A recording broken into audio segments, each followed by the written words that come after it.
Insurance के नाम पे बिकने वाली मनी बैक पॉलिसीज फाइनेंस की दुनिया का सबसे बड़ा झूठ है। एक डेटा के मुताबिक भारत में आज भी टर्म इंश्योरेंस पॉलिसीज नाम मात्र की बिकती है। सबसे ज्यादा सेल होती है उन्हीं ट्रेडिशनल प्लान्स की जिनमें मनी बैक और एंडोमेंट प्लान्स आते हैं। और इस झूठ का सबसे बड़ा कारण है इंश्योरेंस की मिलने वाली एटीसी की छूट। इसी कारण इस बात का सबसे ज्यादा शिकार होते हैं सैलरीड क्लास।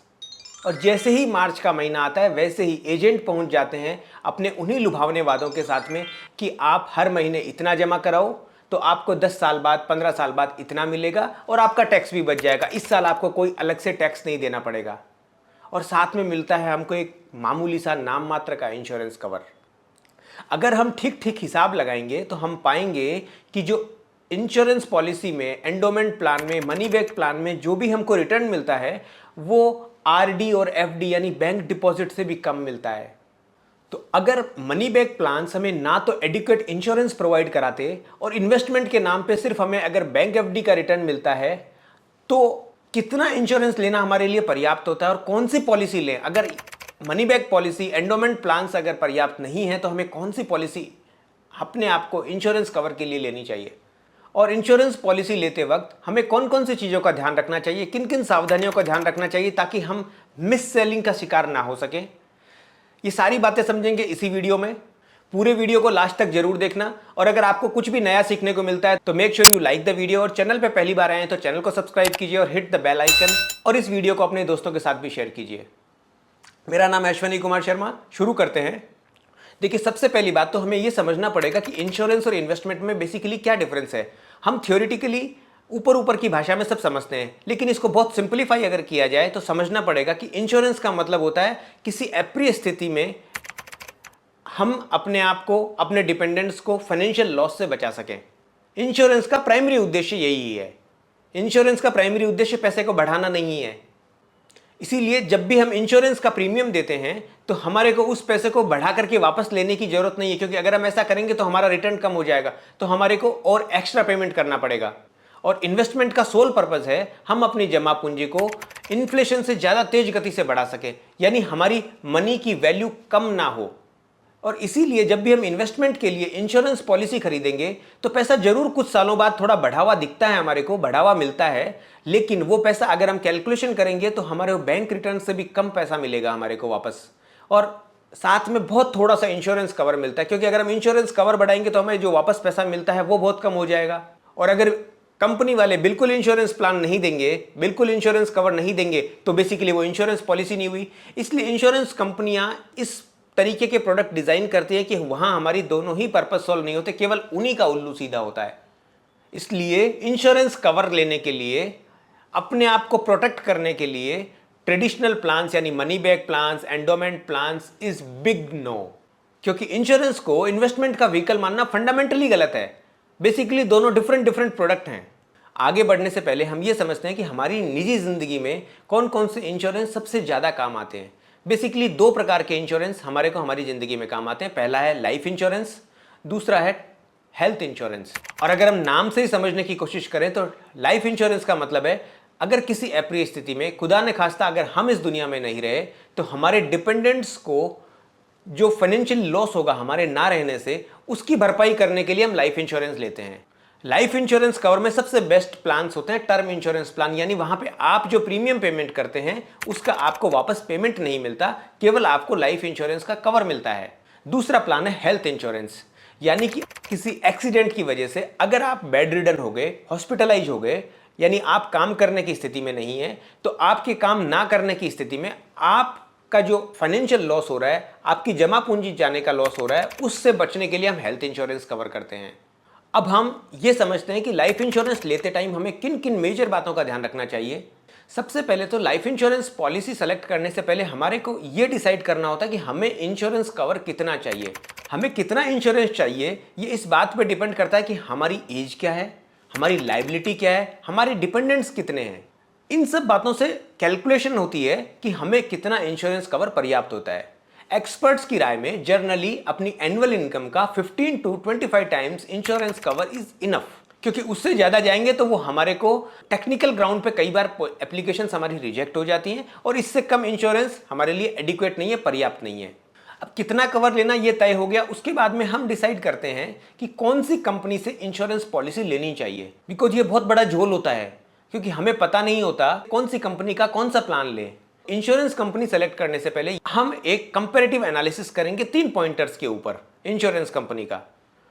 सबसे पहला बात, क्लेम सेटलमेंट रेशियो, मतलब जर्नली कोई कंपनी कितने क्लेम्स रिजेक्ट कर रही है। तो claim settlement ratio must be above 95% in the life insurance cases. अगर इससे कम किसी कंपनी के क्लेम सेटलमेंट रेशियो, तो इसका मतलब कुछ गड़बड़ है, उस कंपनी से हमें प्लान नहीं लेना चाहिए। दूसरा, हमें सारी कंपनियों का क्लेम सेटलमेंट रेशियो चेक करने के बाद में हम उन कंपनियों के सेम इंश्योरेंस प्लान का जो प्राइस टैग है उसको कंपेयर करना चाहिए, क्योंकि हमें जहां सबसे कम प्रीमियम लगना है हमें वही इंश्योरेंस पॉलिसी लेनी है।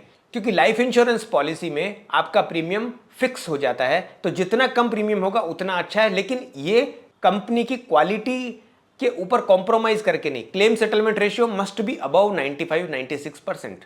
तीसरी बात, लाइफ इंश्योरेंस में कुछ बातें एक मिनिमम वेटिंग पीरियड के बाद कवर होती है, जैसे कि कुछ स्पेशल बीमारियों से, जैसे अगर आपकी डेथ हो जा रही है या अगर सुसाइडल केस है, तो इन सब बातों की एक वेटिंग पीरियड होती है। यानी कंपनी ये मानती है कि ये बीमारियां इमीडिएटली नहीं आती, इनको आने के लिए 2-3 साल का पीरियड चाहिए होता है। तो इसलिए जहां सबसे कम वेटिंग पीरियड हो, हमें उस इंश्योरेंस प्लान को, उस इंश्योरेंस कंपनी के उस प्लान को सेलेक्ट करना है। अब जब हमने इंश्योरेंस कंपनी भी सेलेक्ट कर ली, हमें कितना इंश्योरेंस कवर लेना ये भी हमने तय कर लिया, तो अब हम उन इंपॉर्टेंट बातों को ध्यान रखते हैं कि जो प्लान चूज करते टाइम, प्लान सेलेक्ट करते टाइम हमें वो गलतियां हमें नहीं करनी है।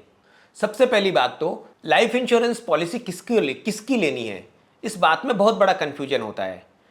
लाइफ इंश्योरेंस पॉलिसी केवल हम घर के अर्निंग मेंबर की लेनी है। मतलब घर में जो नॉन अर्निंग मेंबर है उनकी लाइफ इंश्योरेंस पॉलिसी लेंगे तो हो सकता है, सबसे पहली बात तो वो टेक्निकल ग्राउंड पे ही रिजेक्ट हो जाएगी।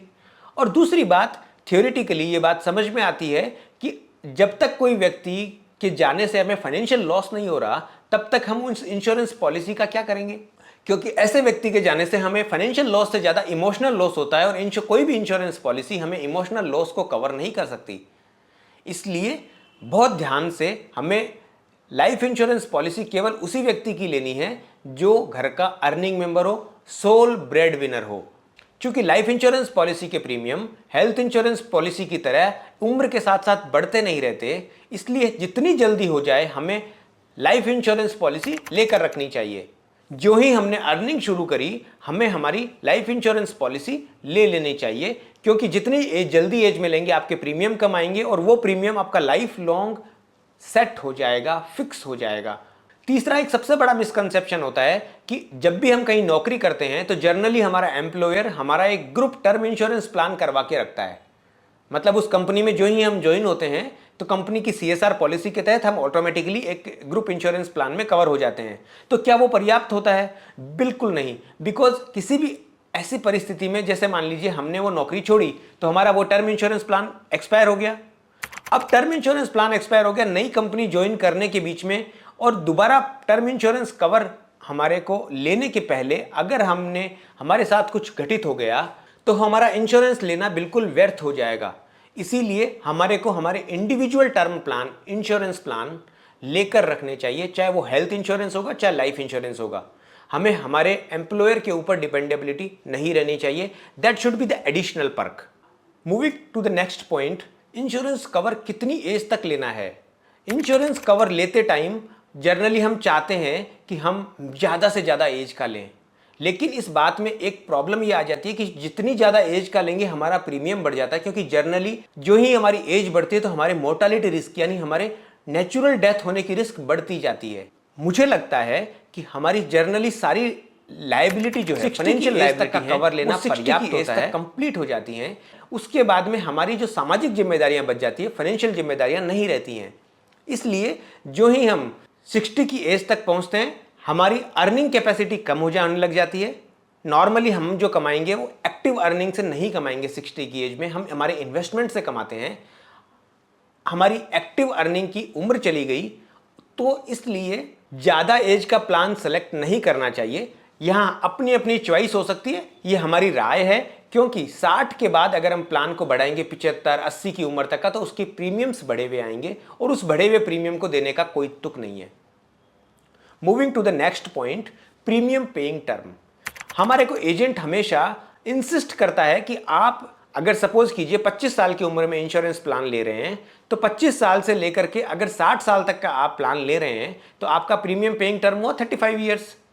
35 ईयर्स आप लगातार पेमेंट देने के बजाय वो आपको बोलेगा कि आप 10 साल में 5 साल में पेमेंट कंप्लीट कर दीजिए। इससे उसको फायदा ये होता है कि अगर वो इंश्योरेंस कंपनी को ज्यादा प्रीमियम देगा तो उसको ज्यादा कमीशन मिलेगा।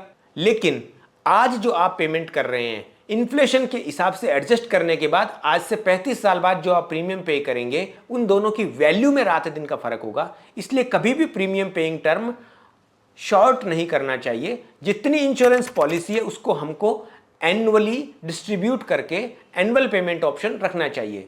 हाँ, मंथली प्लान्स कुछ महंगे होते हैं और अगर हम गलती से इंश्योरेंस पेमेंट करना भूल गए तो हमारी इंश्योरेंस पॉलिसी को लैप्स होने का डर रहता है। इसलिए मंथली प्लान नहीं चूज करना चाहिए, हमें annual plan, half yearly plan ये चूज करना चाहिए। और अगर आपकी फाइनेंशियल सिचुएशन अलाउ ही नहीं करती तो हम क्या कर सकते हैं, वो बात अलग है। लेकिन जहां तक हो सके हमें एनुअल प्लान चूज करना चाहिए, क्योंकि वो कुछ सस्ते आएंगे और वहां पर हमारे को एक ग्रेस पीरियड भी मिलता है अगर हम प्रीमियम पे करने से भूल चूक भी गए तो भी। सबसे लास्ट में एक इंपॉर्टेंट पॉइंट ये है कि जब भी आप इंश्योरेंस पॉलिसी के डॉक्यूमेंट पे साइन कर रहे हैं तो हमारे को वहां पे एजेंट से कोई भी चीज छुपानी नहीं है।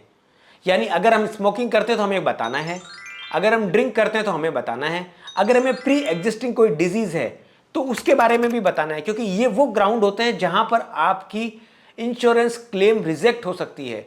और ऐसा किसी भी सिचुएशन में नहीं करना चाहिए। हो सकता है आपका कुछ प्रीमियम एक्स्ट्रा लगे, कोई प्रॉब्लम नहीं है, लेकिन हमारे को इंश्योरेंस कंपनी से, एजेंट से कुछ भी छुपाना बिल्कुल नहीं चाहिए, क्योंकि अगर हम छुपाएंगे तो इंश्योरेंस लेने का सोल पर्पस ही गड़बड़ हो सकता है। सोल पर्पस है कि हम ना रहे तो हमारे डिपेंडेंट्स को फाइनेंशियल सिक्योरिटी मिले, और अगर इंश्योरेंस कंपनी ने हमारे को हमारा क्लेम ही अगर रिजेक्ट कर दिया तो हमारा इंश्योरेंस लेने का मतलब ही क्या रह जाएगा।